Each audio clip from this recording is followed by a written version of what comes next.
des migrants subsahariens qui prennent d'assaut la frontière espagnole.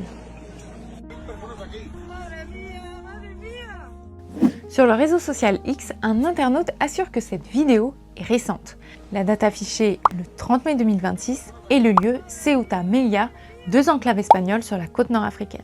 Face à ces images vues près de 2 millions de fois, des internautes et même Elon Musk, le patron de X, s'interrogent sur la véracité de la vidéo. Et leur premier réflexe pour la vérifier, c'est d'interroger Grok, le chatbot intégré à la plateforme. Le chatbot répond que ce sont des images authentiques du 30 mai 2026. Pourtant, c'est faux.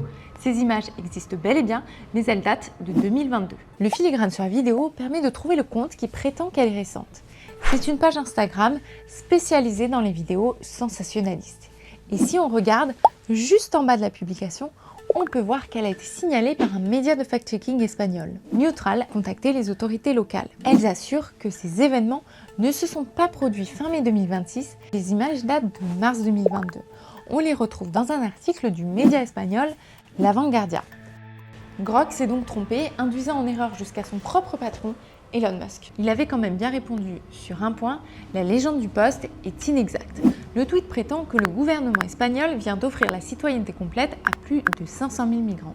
Alors oui, l'Espagne mène une opération de régularisation massive, mais ce qu'elle prévoit, c'est un titre de séjour d'1 an renouvelable et sous conditions. Le manque de fiabilité de Grok a déjà été documenté par le DFR Lab, un laboratoire de recherche sur la désinformation. Ils ont analysé plus de 100 000 demandes de vérification adressées à Grok sur la guerre des 12 jours entre Israël et l'Iran en juin 2025. Conclusion, Grok a fait preuve d'incohérence et a eu de la peine à authentifier les médias générés par IA. Bref, les chatbots ne sont pas des outils suffisants pour vérifier une information. Ils peuvent inventer des éléments de toutes pièces ou encore être pollués par des sites de désinformation.